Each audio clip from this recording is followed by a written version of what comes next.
मत्तई शुभवर्तमान याचा 22वा अध्यायाचे ध्यान. या अध्यायामध्ये 46 वचन लिहून आहे. त्याचे प्रधान अंश 1 वचनपासून ते 14 वचनपर्यंत विवाहाचे भोजचे दृष्टांत. 15 वचनपासून ते 22 वचनपर्यंत कर देण्याविषयी प्रश्न. 23 वचनपासून ते 33 वचनपर्यंत पुनरुत्थानाच्या नंतर नवरा बायको कसे राहतील त्याविषयी लिहून आहे. 34 वचनपासून ते 40 वचनपर्यंत धर्मशास्त्राचे अधिकारी येशू ख्रिस्ताला मुख्य आज्ञाविषयी विचारले. 41 वचनपासून ते 46 वचनपर्यंत फरीसी लोकांना येशू ख्रिस्ताने केलेले प्रश्न का ख्रिस्त कसे असतील. आपण 22 अध्यायामध्ये 1 वचनपासून ते 14 वचनपर्यंत लग्नांच्या मेजवानीचे दृष्टांतविषयी बघू. येशू पुन्हा त्यास दाखले देऊन बोलू लागला. येशू ख्रिस्त त्या लोकांना उत्तर दिले, या गोष्टींना माझे डोळे उघडले. येशू ख्रिस्ताच्या मागे मोठी मंडळी त्याचे अनुकरण करून राहिले होते आणि त्याच्या जीवनाच्या काळामध्ये तो जिथं गेले तिथं त्याच्या मागं फार लोक चालले. येशू ख्रिस्तानं त्या लोकांना उत्तर दिले. त्यानं केलेले उपदेशाविषयी लोकांना केलेले प्रश्नाचे उत्तर सर्वांना येशू ख्रिस्तानं उत्तर दिले. आपण काच्यावर विश्वास करून राहिलो, आपण कोणावर विश्वास करून राहिलो याचा वर्णन आपण लोकांना नाही केले तर ते लोक कसे विश्वास करणार. इतकेच नाही, आपण विश्वास केलेल्या गोष्टी सर्व लोकांना पण माहीत होते. त्याचे उत्तर येशूनं दिले. मी तुम्हाला प्रेषितांचे कृत्याचे गोष्टी एक वचन तुम्हाला सांगतो. प्रेषित लोक उपदेश करताना तिथं एक समस्या उत्पन्न झाली आणि त्या लोकांना विचारले का तुम्ही हा नवीन उपदेश करून राहिले का, आम्ही याला ऐकू शकतो का. कारण त्या लोकांना आत्तापर्यंत माहीत असलेले उपदेश जुने करारचे असते, पण येशू त्या लोकांना नवे करारचे उपदेश देऊन राहिले. येशू ख्रिस्त का उपदेश करून राहिले. येशू ख्रिस्त पवित्र शास्त्राच्या अनुकूल उपदेश करून राहिले का प्रभू येशू मसीह पवित्र शास्त्राच्या विरोधामध्ये उपदेश करून राहिले. येशू ख्रिस्तानं पवित्र शास्त्राच्या अनुकूल उपदेश केले आणि प्रेषिताच्या कृत्यामध्ये प्रेषित लोक उपदेश करताना त्या लोकांना विचारले का मोशेनं दिलेली आज्ञाच्या अनुसार आपण नाही चालायचे का. यासाठी मोशेच्या आज्ञाच्या विरुद्ध हे लोक उपदेश करून राहिले. समाजामध्ये हा विचार फैलला. प्रेषितांचे कृत्य याचा 17 अध्याय 19 वचनमध्ये नंतर त्यांनी त्याला धरून आरियापागावर नेऊन म्हटले, तू हे दिलेले नाही शिक्षण काय, हे आम्हास कळवशील काय.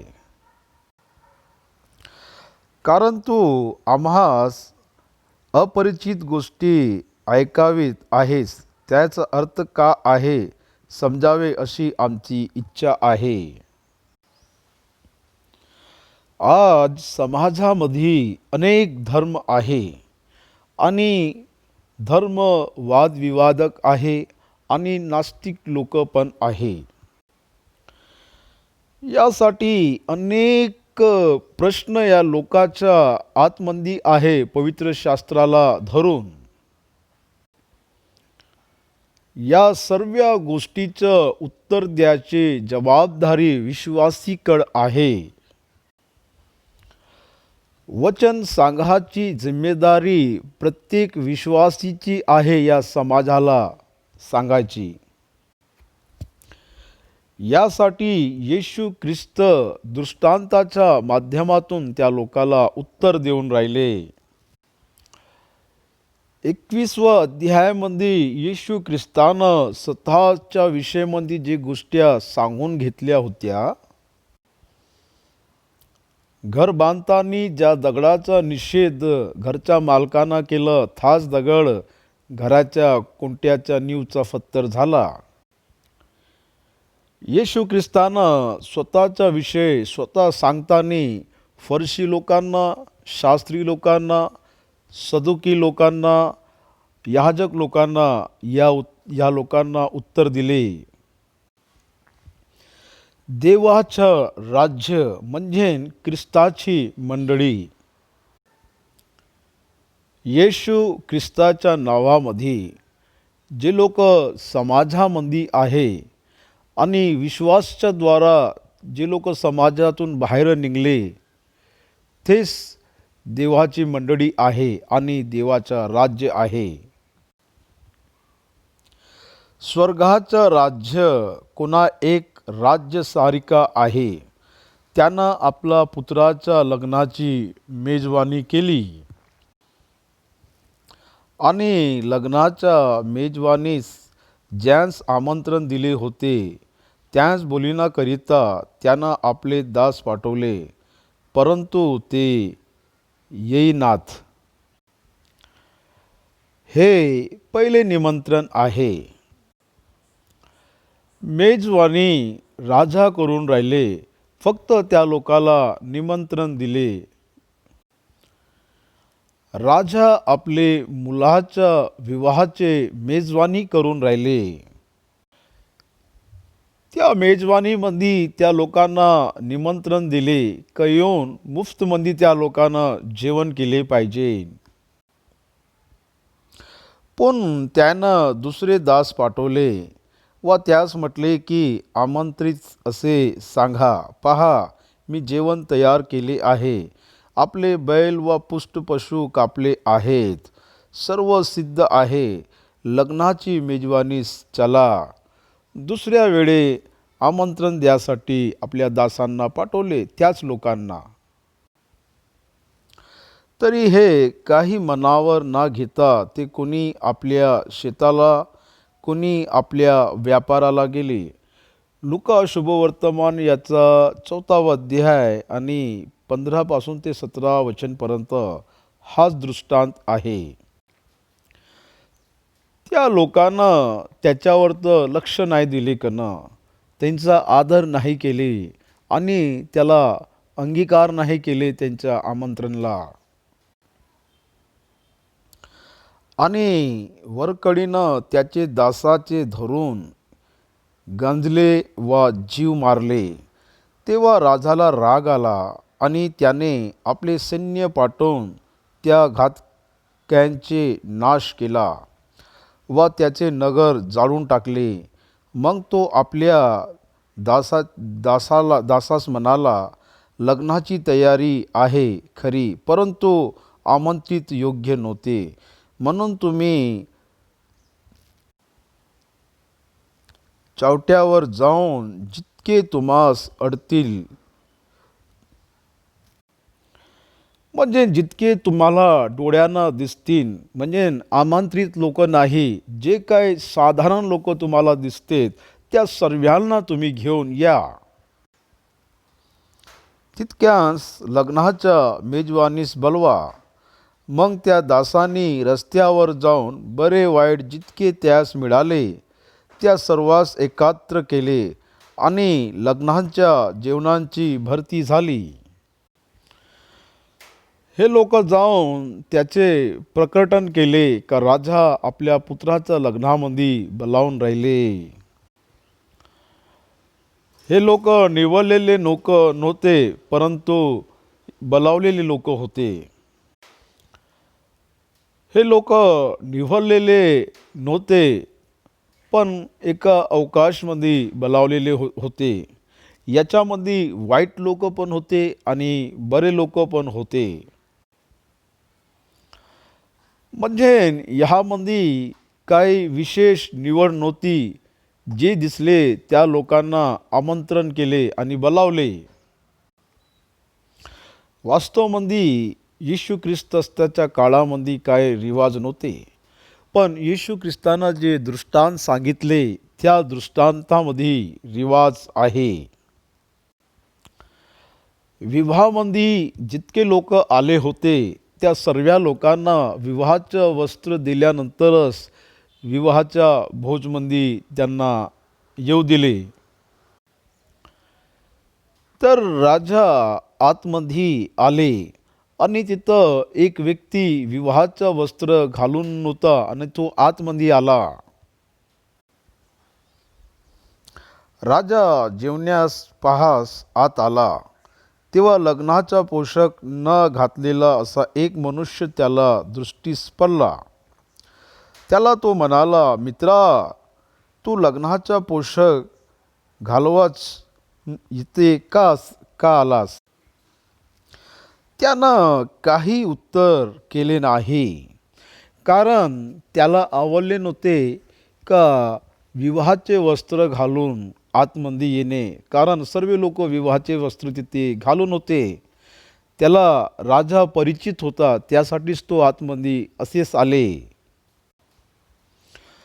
त्यानं विवाहाचे आमंत्रणाचे तिरस्कार करून आणि विवाहाचे वस्त्र न घालता त्याचे मित्र त्याचे राजा आहे म्हणून तो इथे आले. मग राजाना चक्रास सांगितले, याचे हातपाय बांधून याला बाहेरील अंधारात टाका. तिथं रडणे वा दात खाणे चालेल. बोलावलेले बहुत आहे, पण निवडलेले थोडकेच आहेत.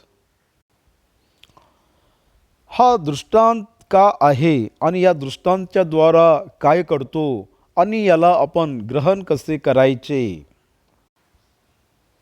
मी तुम्हाला सांगतो, ऐका तुम्ही.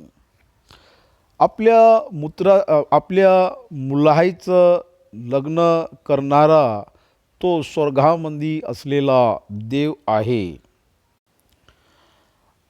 आणि त्या राजाची संतान प्रभू येशू ख्रिस्त परमेश्वर आहे. येशू ख्रिस्ताची विवाहाची मेजवानी हा तारण आहे आणि हे मेजवानी करणारा स्वर्गाचे देव आहे आणि हे मेजवानी म्हणजे तारण आहे आणि हे तारण या जगाच्या लोकांसाठी परमेश्वर देवानं तयार केली. येशू ख्रिस्ताच्या वधस्तंभाच्या द्वारा या जगामध्ये असलेला प्रत्येक मानव जातीला देवानं सुटकास आणले आणि तारण आणले. समाधान होण्यासाठी देवानं प्रत्येक लोकांना अवकाश दिले आणि तो सर्वात अगोदर कोणाला बोलावले? त्याच्या निवडलेले लोकांना बोलावले. त्याचे निवडलेले लोक यहुदी लोकांकडं देवानं संदेश लोकांना पाठवले, पण त्या लोकांना त्यांच्याकडे लक्ष नाही दिले. मत्तई शुभवर्तमान याचा 7व्या अध्यायामध्ये सर्वात पहिली बुलाहट आपल्याला दिसतो का येशू ख्रिस्तानं म्हटले का नाश होणारे इस्रायलकडं सर्वात अगोदर मला जायचे आहे. येशू ख्रिस्तानं सर्वात अगोदर आपल्या प्रेषित लोकांना कुठं पाठवले? मत्ते शुभवर्तमान याचे 10 अध्याय 6 वचनमध्ये, तर इस्रायलचे घराची जे हरवलेली मेंढरे त्याच्याकडे जा. यासाठी सर्वात अगोदर बुलाहट परमेश्वरानं इस्रायली लोकांनाच दिले. यहुदी लोकांना संदेश लोकाला देवानं पाठवले त्यांना पश्चाताप करावासाठी. पण त्या लोकांना त्याचे तिरस्कार केले. त्या लोकांना मन परिवर्तनचे उपदेश दिले, पण त्या लोकांना त्याचे तिरस्कार केले. देवानं आपल्या पुत्राला यहुदीकडे पाठवले आणि यहुदी लोकांना त्याला ठार मारले. हा दृष्टांत वाचताना आपल्याला असे कळतो का परमेश्वरानं आपल्या पुत्राची विवाहाची मेजवानीमध्ये यहुदी लोकांना आमंत्रण दिले आणि यहुदी लोकांच्या मनामध्ये पाठवले, तर ते लोकांना त्याला मारून टाकले. मग तो 8व्या वचनमध्ये का म्हणतोय? तर मग तो आपल्या दासास म्हणाला, लग्नाची तयारी आहे खरी, परंतु आमंत्रित योग्य नव्हते. मेजवानीचे भोज तयार आहे आणि अनेक खुल्या लोकांसाठी तयार करून आहे. त्या लोकाला बोलावले तर एक म्हणते का मला शेतीचे कार्य आहे, दुसरा म्हणते का मीनं विवाह केले आहे, तिसरा म्हणते का मला व्यापार करायचे आहे, म्हणून ते लोक नाही आले. तेव्हा त्या राजानं काय केले का चौकामध्ये जाऊन बरे लोक आणि वाईट लोकांना सर्वाला बोलावून घेऊन ये. येशू ख्रिस्ताचे शुभवर्तमान सामान्य आणि साधारण सर्व लोकांना देण्यात आले. या शिष्यांना मत्ते शुभवर्तमान याच्या 28 अध्यायामध्ये जाऊन तुम्ही जगामध्ये माझा शुभ संदेश सांगा, विश्वास करणाऱ्या लोकांना बप्तिस्मा द्या आणि त्या लोकांना आपले शिष्य बनवा. तारांचे वस्त्र आमंत्रित लोकांना घालून द्या आणि ते लोक माझ्या मेजवानीमध्ये येणार. यासाठी राजानं दिलेले आदेश सेवक लोकांना, ते लोक जाऊन सर्व बरे आणि वाईट लोकांना आमंत्रण दिले आणि त्या लोकांना बोलावले आणि त्या लोकांना विवाहाचे वस्त्र घातले आणि विवाहाच्या भोजमध्ये भाग घेतले. शुभवर्तमान संपूर्ण जगामध्ये गेले आणि शुभवर्तमान ऐकल्यानंतर सर्व लोक प्रभूच्या मेजवानीमध्ये भाग घेतले. विवाहाच्या मेजवानीमध्ये एक व्यक्ती आला आणि तो विवाहाचे वस्त्र घालून नव्हता.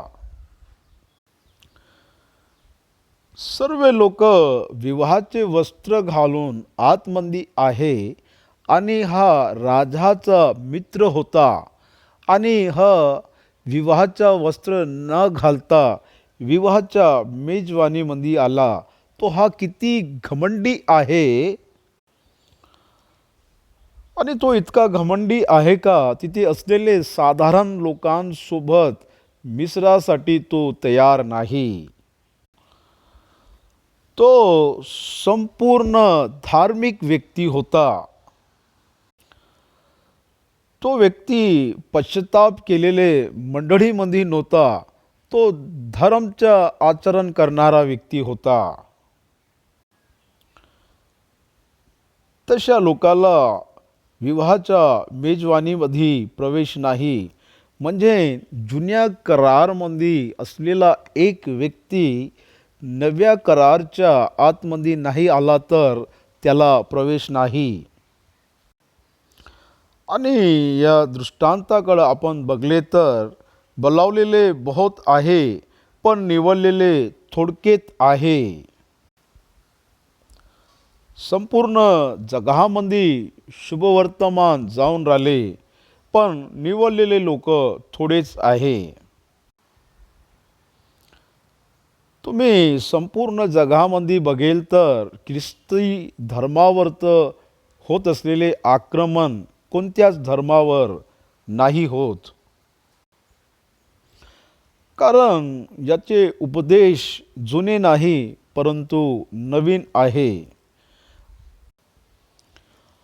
आणि या नवीन उपदेशला कारण नसतो, फक्त विश्वास पाहिजे.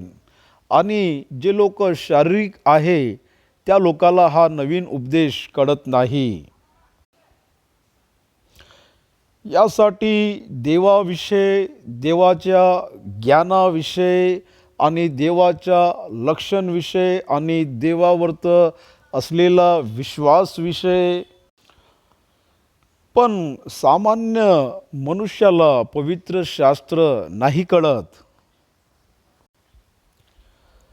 पवित्र शास्त्रामध्ये अनेक उदाहरण आहे. त्याच्यातून एक उदाहरण मी तुम्हाला सांगतो का जन्मापासून असलेला आंधळ्याचे डोळे येशू ख्रिस्तानं उघडले आणि तिथं याचे पुष्कळ साक्षी होते. जन्मापासून असलेला मुक्का आणि बहिरा त्याला पण येशू ख्रिस्तानं बरे केले आणि त्याचे पण अनेक साक्षी तिथं होते. दृष्टात्मा ग्रसित असलेले अनेक लोकांना येशू ख्रिस्तानं बरे केले आणि त्याचे अनेक लोक तिथं साक्षी होते. त्यांच्या समोर 5 रोटी आणि 2 माशाच्या द्वारा 5,000 लोकांना येशू ख्रिस्तानं जेवण चारले. मग त्या लोकांना त्याला वधस्तंभावर तर काऊन चढवले? त्या लोकांना त्याचे अद्भुत कार्य बघितले पण त्या लोकांना त्याच्यावर विश्वास नाही केले. यासाठी अद्भुत बघणारे लोक विश्वास नाही करत, पण विश्वास करणारे लोक अद्भुत कार्याला बघतो. येशू ख्रिस्तानं केलेले अद्भुतला बघून पुष्कळ लोक येशू ख्रिस्ताच्या मागं आले, पण त्याच्यातून सर्व लोकांना येशू ख्रिस्तावर तर विश्वास नाही केले. येशूनं केलेले दुसरेही बहुत कृत्य आहेत, ती सर्व ऐकेल लिहिले तर लिहिलेली पुस्तक या जगात मावणार नाहीत असे मला वाटले. देवानं पाठवले तारणहार करता हाच आहे, ते लोक ओळखू शकले नाही. तेव्हाच नाही, आज 2000 वर्षाच्या नंतर पण येशू ख्रिस्ताच्या जन्मावर तर प्रश्न करून राहिले, येशू ख्रिस्ताच्या मृत्यूवर तर प्रश्न करून राहिले, येशू ख्रिस्ताच्या पुनरुत्थानावर तर प्रश्न करून राहिले. बोलावलेले बहुत आहे पण निवडलेले थोडे आहे. आणि या संपूर्ण जगामध्ये परमेश्वर देव आपले दोन्ही हात पसरून सर्व लोकांना आमंत्रण देत आहे त्याच्या राज्यामध्ये येण्यासाठी. यहुदी लोकांच्या रक्षणासाठी देवानं आपले हात पसरवले. यहुदी लोकांच्या रक्षणासाठी येशू ख्रिस्तानं वधस्तंभावर तर आपले हात पसरवले, पण त्या लोकाला हे समजून नाही आले. देवाचा त्या लोकावर तर असलेला प्रेमला त्या लोकांना समजून नाही आले, पण त्या लोकांना देवाला नकार दिले. देवाच्या प्रेमाला त्या लोकांना नकार दिले, देवाच्या पुत्राला त्या लोकांना नकार दिले. यहुदी लोकांविषयी असलेली देवाची योजनाला त्या लोकांना त्या योजनाला नकारले. बंधू आणि भगिनींनो, तुमच्या विषयीमध्ये देवाची असलेली योजनाला तुम्ही नकार दिली तर तुमचे रक्षण कसे होणार? त्या काळामध्ये असलेले धर्म अधिकारी, शास्त्री लोक, फरसी लोक, सदुकी लोक, यहुदी लोक, याजक, महायाजक सर्व लोकांना येशू ख्रिस्ताचे तिरस्कार केले. बोलावलेले लोक बहुत आहे पण निवडलेले लोक थोडकेच आहेत. तेव्हा राजाला राग आला आणि त्यानं आपली सैन्य पाठवून त्या घातक्यांचा नाश केला व त्यांचे नगर जाळून टाकले. ख्रिस्ताच्या नंतर AD 70 या काळात हे घटना घडली आणि संपूर्ण जगाच्या नकाशामध्ये इस्रायलीचा देशाचा नकाशा अस्तित्वामध्ये नाही राहिले. भूभाग तिथं होते पण इस्रायली देशांचे आयडेंटिफिकेशन तिथं नाही राहिले. अजून 1945 मध्ये त्या देशाचं निर्माण झाले असे आपल्याला दिसतो. एका वेळी इस्रायल देशाचं राज्य होते पण ख्रिस्तच्या नंतर 70 वर्षाचा बाद त्या राज्याचा नाश झाले आणि अजून 1945 मध्ये हा देश अस्तित्वामध्ये आले. काऊन ते लोक शांत झाले, काऊन त्यांचे अस्तित्व समाप्त झाले. त्यांच्या विषयमध्ये असलेले करारला देव आठवण करून त्या लोकांना पुनर्स्थापित केले.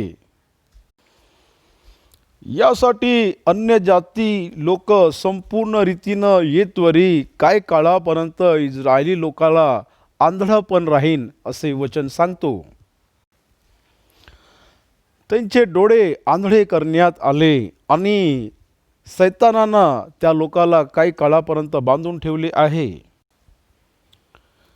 पवित्र शास्त्र परमेश्वरची अद्भुत रचना आहे आणि हे वचन वाचताना आपल्याला कोणतं वचन कोणत्या वचनला लिंक होते हे कळल्यानंतर तो अद्भुत रीतीनं देवाचे ज्ञान प्राप्त करतो. त्या वचनवरत विश्वास करण्याच्या द्वारा देव त्या लोकांच्या जीवनामध्ये अद्भुत कार्य करवतो. यहुदी लोकांना येशू ख्रिस्ताचे तिरस्कार केले आणि नव्या करारमध्ये ती लोक नाही आले.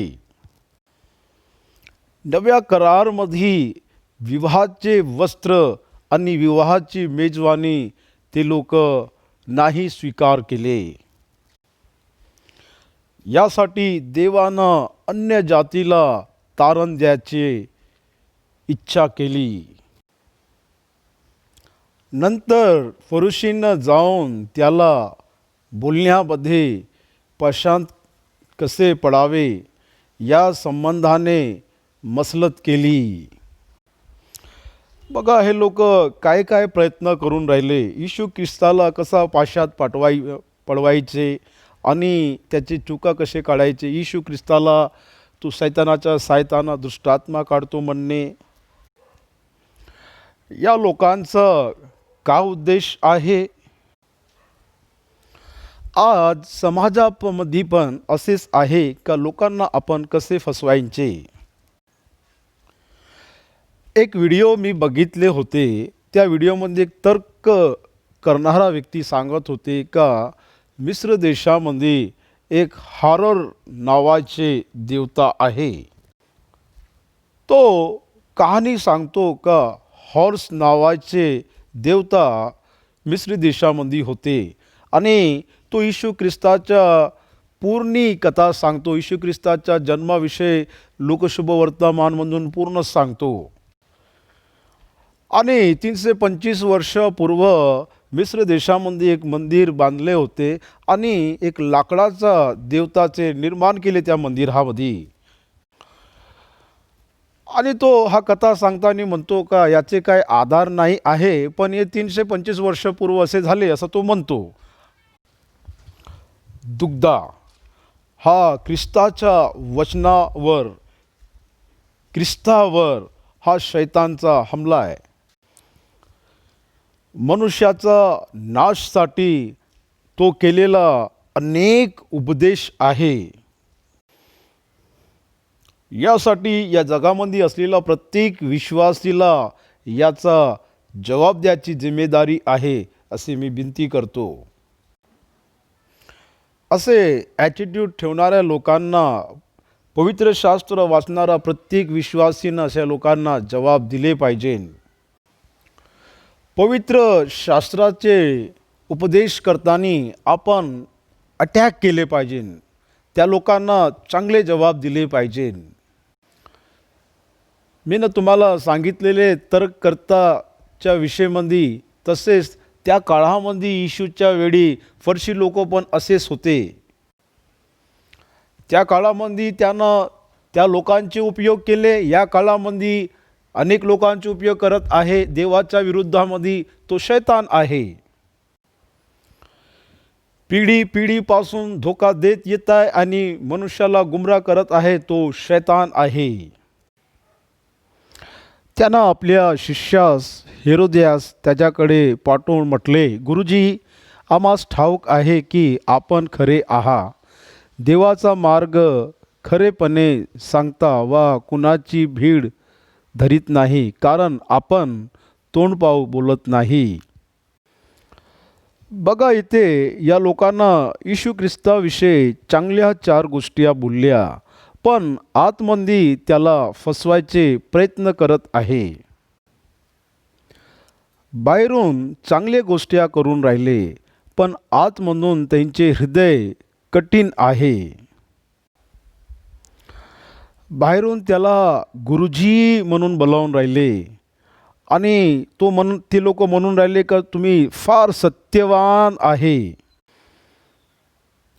ते लोक असे बोलत त्याचे तारीफ करून राहिले आणि ते लोक म्हणत आहे का देवाचा मार्गाविषयी सत्य उपदेश देऊन राहिले. मग हे सर्व गोष्टी माहीत असल्यानं त्याला स्वीकार करून त्याचे मागे चालले पाहिजे ना. मग त्याला फसवायचे का प्रयत्न करून राहिले. आपणाला कसे वाटते हे आम्हास सांगा.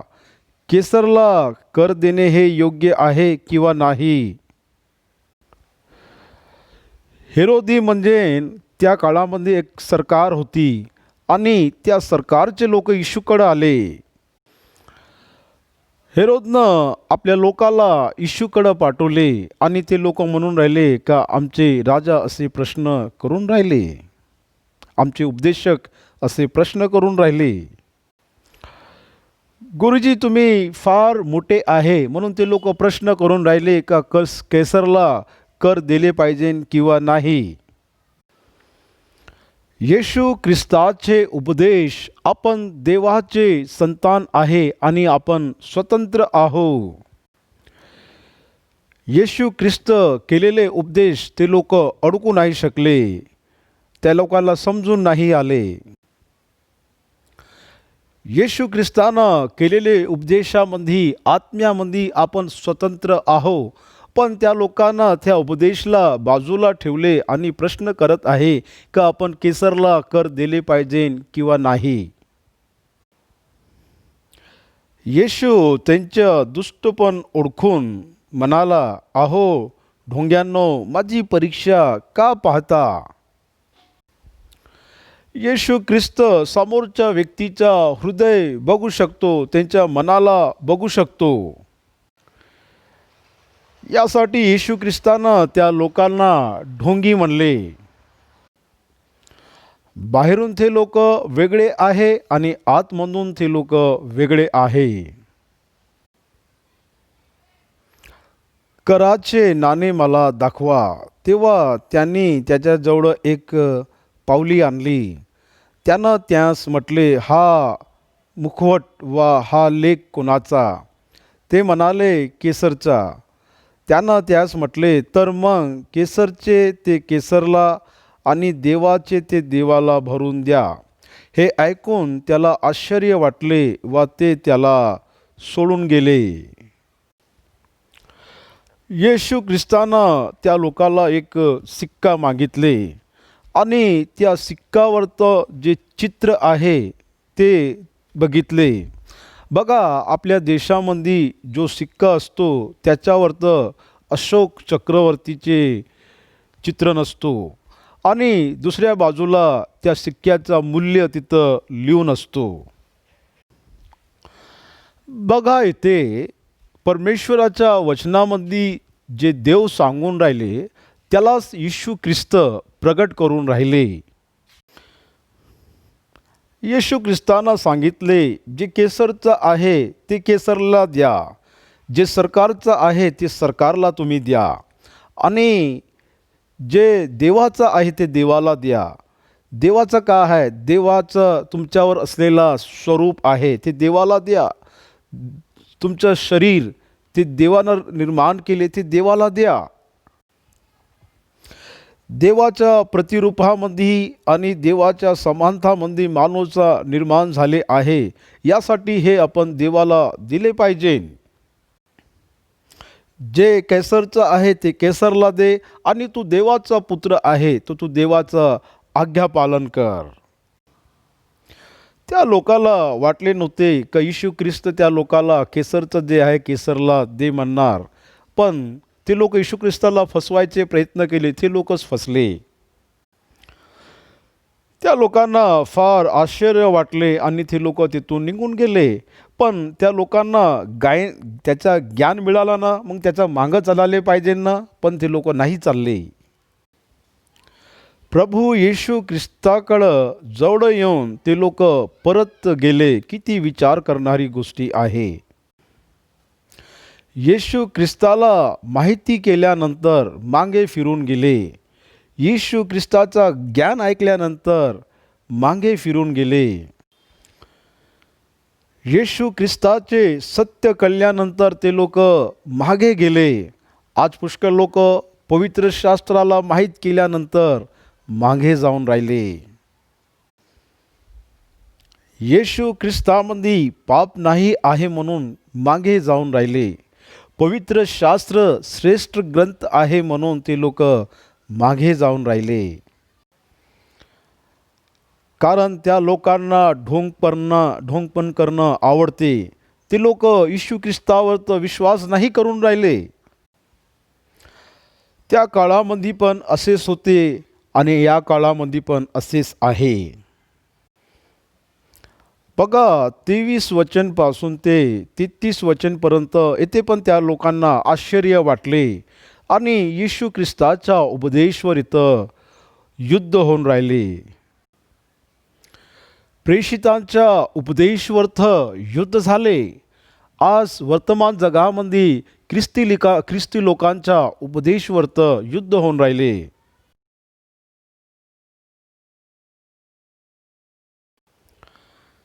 येशू ख्रिस्तानं दिलेले उत्तरवर्त त्या लोकांना आश्चर्य वाटले आणि ते लोक त्याच्या मागं नाही चालले, पण परत निघून गेले. त्या काळामध्ये मोशेनं सांगलेले गोष्टीला धरून त्या लोकांना परीक्षा घ्यायचे प्रयत्न केले. पुनरुत्थान नाही आहे म्हणणारे सदुकी लोक, या जगामध्ये फक्त येशू ख्रिस्ताचेच पुनरुत्थान झाले. पण जुन्या करारमध्येच पुनरुत्थान आहे देवानं असे सांगितले.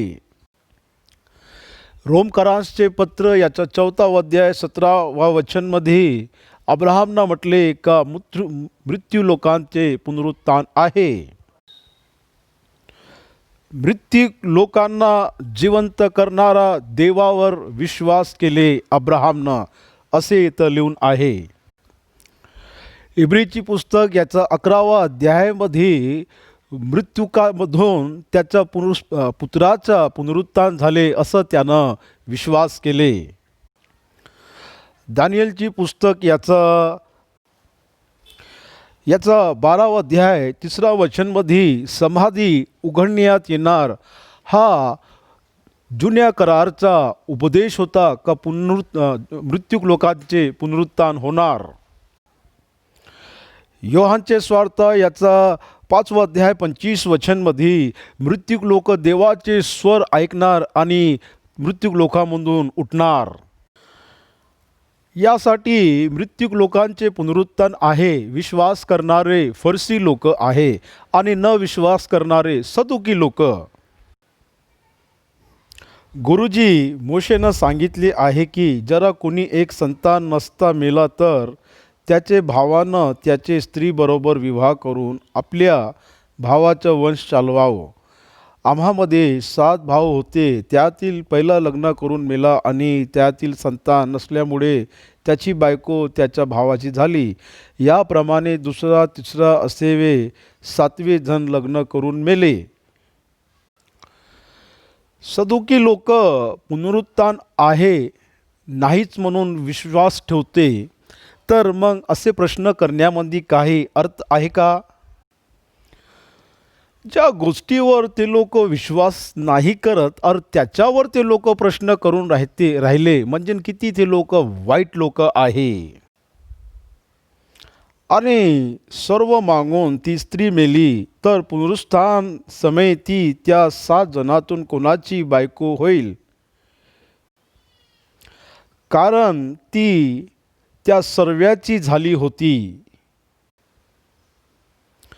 येशूनं त्यास उत्तर दिले, तुम्हा शास्त्र व देवाचे सामर्थ्य ना कळल्यामुळे तुम्ही भ्रमत पडले आहे. पवित्र शास्त्राची जितके लोक आलोचना करते त्या सर्व लोकांना हाच एक उत्तर आहे. कारण पुनरुत्थानमध्ये तिथं लग्न करू घेत नाहीत वा लग्न करून देत नाहीत, तर स्वर्गातील देवदूतप्रमाणे असतात. देवदूत नाही म्हटले पण देवदूतप्रमाणे असतात. कारण स्वर्गामध्ये पुरुषाचे आणि स्त्रीचे लैंगिक संबंध नसतो. ते लोक वेगळे वेगळे स्वतंत्र राहून देवाची तिथं आराधना करणार. मृत्यूच्या पुनरुत्थानाविषयी देवानं तुम्हाला सांगितले ते तुमचं वाचण्यात आले नाही काय? ते असे की मी अब्राहामचा देव, इसाकचा देव, याकोबाचा देव आहे. देव मृत्यूचे नव्हे जिवंताचा आहे.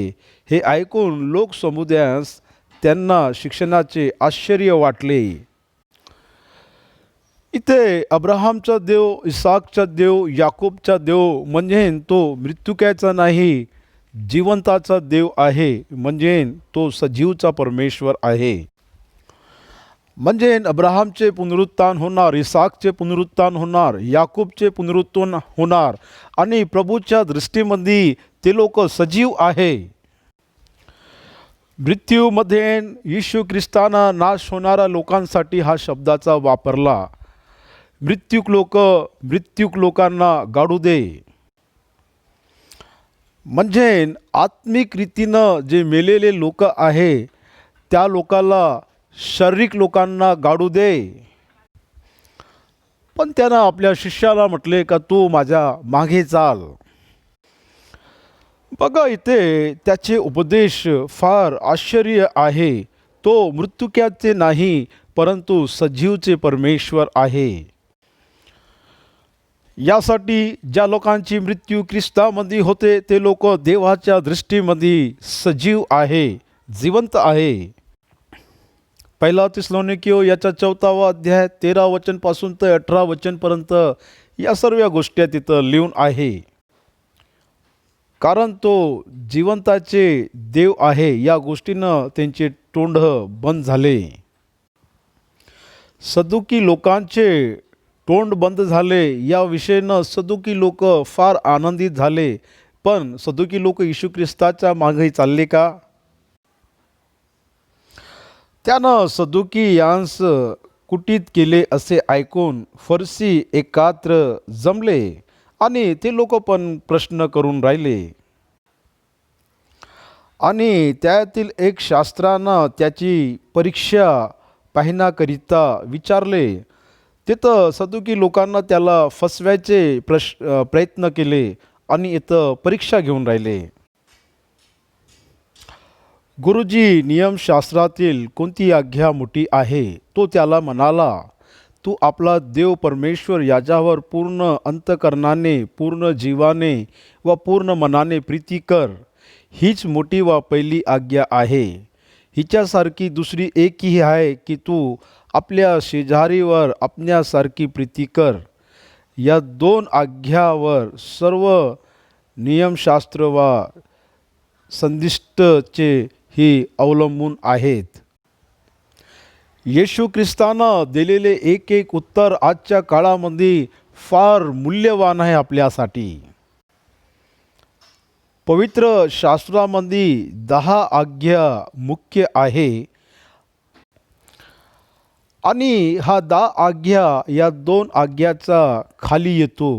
समोरची पहिली आज्ञामध्ये इकडचे 4 आज्ञा समोरच्या 4 आज्ञाचा खाली येतो आणि शेवटीच्या दुसऱ्या आज्ञामध्ये समोरचे 6 आज्ञा याचे खाली येतो. पहिली आज्ञा ये आहे की तू आपल्या प्रभू परमेश्वरला संपूर्ण मनानं, संपूर्ण शक्तीनं, संपूर्ण प्राणनं, संपूर्ण आत्मेनं प्रेम कर.